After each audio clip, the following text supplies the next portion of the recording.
Este aqui é Israel, um dos países mais desenvolvidos do Oriente Médio, mas o seu território tem um grave problema geográfico. Começando pelas suas fronteiras, o país é totalmente cercado por nações que já o atacaram no passado, sendo o Egito na fronteira sul, a Jordânia no leste e ao norte o Líbano e a Síria. Além disso, existem países declaradamente inimigos de Israel, como o Irã, que mesmo não fazendo fronteira já ameaçou o país diversas vezes, além da Arábia Saudita, Iraque, Argélia, Líbia, Kuwait e o Sudão, que também já foram inimigos do país. Isso sem falar dos conflitos internos que acontecem com a Palestina na faixa de Gaza e na Cisjordânia. E um dos motivos para isso acontecer é que todo esse território é muito estratégico, dado que aqui temos o Levante, uma região que se estende desde o Oriente Médio até o sul dos Montes Tauro na Turquia, sendo limitado a oeste pelo Mar Mediterrâneo e a leste pelo deserto da Arábia e da Mesopotâmia.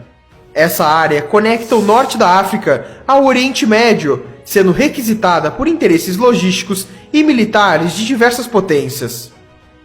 E o outro motivo de ser uma área de conflitos é pela questão religiosa, já que Israel concentra alguns dos principais centros históricos para o judaísmo, islamismo e o cristianismo. Para se ter uma noção, nos países ao redor de Israel, em média 94% da população é islâmica, enquanto em Israel 82% é judaica. E para entendermos mais a fundo o problema geográfico de Israel, temos que olhar a sua história. Desde seu surgimento até os dias atuais, Israel sempre viveu conflitos, guerras e instabilidades, justamente pela localização geográfica e por estar em uma região estratégica. Sabendo disso, vamos começar a história de Israel por aqui, em 600 a.C. Jerusalém, atual cidade de Israel, ficava no território de Judá e era cercado pelo Egito e pela Babilônia. Mas foi em 586 a.C.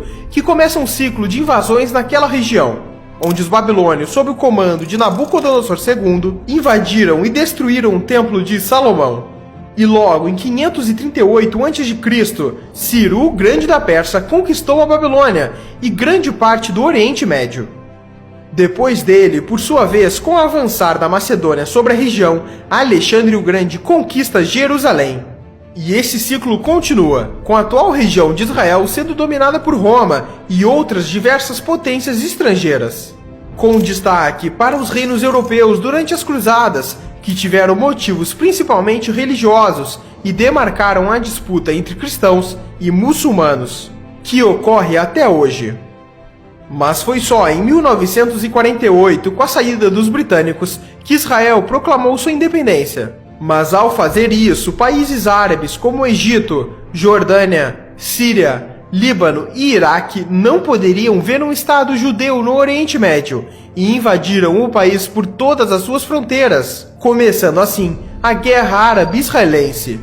E o Estado judeu, mesmo com tantos inimigos, venceu essa guerra, além da Guerra do Sinai em 1956, Guerra dos 6 Dias em 1967, Guerra do Atrito em 1970, além da Guerra do Yom Kippur e tantas outras que ocorreram, com Israel vencendo todas elas. E isso acontece em grande parte pela estratégia israelense de defesa, que por problemas geográficos e por ser um país pequeno e com pouco território, Israel não pode se dar ao luxo de recuar de seus inimigos, já que estaria entregando seu próprio território para os mesmos. Basicamente, a estratégia se dá da seguinte maneira: a primeira etapa é avançar sobre território inimigo no momento que eles menos esperam, e depois, enquanto uma linha avança diretamente em direção ao inimigo de forma rápida, uma ou mais linhas de ataque se dão pelas extremidades de forma a avançar mais rápido ainda, cercando o inimigo e não o deixando penetrar em seu território. Em exemplos históricos, na Guerra dos 6 Dias, Israel estava cercado por inimigos. Então, durante a madrugada do primeiro dia de guerra, 178 caças israelenses levantaram voo e atacaram bases aéreas no interior do Egito, antes que os caças egípcios atacassem no dia seguinte. O mesmo aconteceu com ataques terrestres, dado que no mesmo dia do ataque aéreo, soldados israelenses avançaram contra posições egípcias que estavam entrincheiradas, com investidas diretas e pela retaguarda. O montante dessas guerras e conflitos mostra a instabilidade na região e que hoje, mesmo tendo um decreto de paz entre Israel e países árabes, o país tem que sempre investir na sua defesa, tanto que as forças armadas de Israel são a 20ª maior do mundo. E da sua população de 9 milhões de habitantes, 600 mil são militares. Mas voltando ao território atual de Israel, para entendermos os conflitos internos que persistem até hoje, temos que analisar os pontos fortes e fracos da região. Diferente de países como os Estados Unidos, que possuem ótimas barreiras naturais e poucas fronteiras, Israel sofre nesse sentido, pois tem 3 barreiras naturais problemáticas. Sendo o Sinai, que por ser justamente uma área desértica e pouco habitada, ela dificulta o envio de forças militares até o deserto de Negev. A outra região são os desertos ao sudeste que protegem Negev e chegam até o Mar Vermelho. E por fim, o deserto que começa por volta de 40 quilômetros ao leste do Rio Jordão, que protege das possíveis ameaças vindas da Jordânia. Mas essa região em específico só funciona se Israel mantiver o controle da Cisjordânia, uma região de maioria palestina, o que é um problema para o país. E talvez esse seja o maior problema geográfico de Israel, os conflitos com a Palestina. Basicamente, a Palestina é um território dividido em 2 partes, sem ligação por terra, a Cisjordânia e Gaza. E dentro desses territórios temos regiões sob controle civil palestino e regiões controladas por Israel, conhecidas como assentamentos, que são como bairros protegidos por cercas e pelas forças israelenses. A proteção dessas regiões se dá basicamente porque a construção delas começou durante a Guerra dos 6 Dias contra os árabes, e as forças israelenses se estabeleceram nos territórios, e os conflitos entre israelenses e palestinos se intensificaram ao longo dos anos. Mas em 1993, em Oslo, Noruega, líderes israelenses e palestinos se reuniram e firmaram um acordo de paz, que estabelecia 3 áreas diferentes de ocupação na Cisjordânia. A primeira delas é a Área A, que seria administrada pelas autoridades palestinas.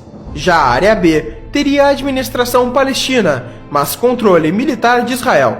E por fim, a Área C, que é totalmente controlada por Israel. Muitos dos acordos firmados em Oslo foram mal sucedidos, mas as áreas permaneceram. E é na Área C que os israelenses têm dezenas e dezenas de assentamentos atualmente. Já a faixa de Gaza também é um território preocupante, pois é uma região densamente povoada, onde muitos refugiados palestinos se instalaram. E nela a quantidade e a recorrência de conflitos entre palestinos e israelenses é ainda maior.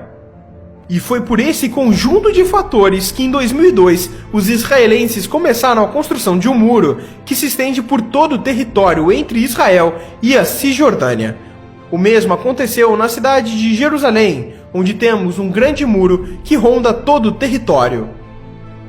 E falando em Jerusalém, esse é o ponto final. O interesse pela cidade se dá pelos vários lugares religiosos nela. Por exemplo, os principais lugares judeus que se destacam são 2, o Muro das Lamentações e o Monte do Templo. Já para os cristãos, em principal, é a Igreja do Santo Sepulcro, e para os islâmicos, a Cúpula da Rocha. E hoje em dia, a cidade inteira está sob controle de Israel, e as perspectivas para o futuro são que continue assim. Mas as ameaças pela tomada de Jerusalém por parte de países árabes continuam. Os países lutaram pela tomada de Jerusalém durante sua história, e isso pode voltar a acontecer. E é incrível como um país tão pequeno e tão limitado territorialmente conseguiu se tornar a potência que é hoje, mesmo com todos os seus percalços geográficos. E esse foi o problema geográfico de Israel.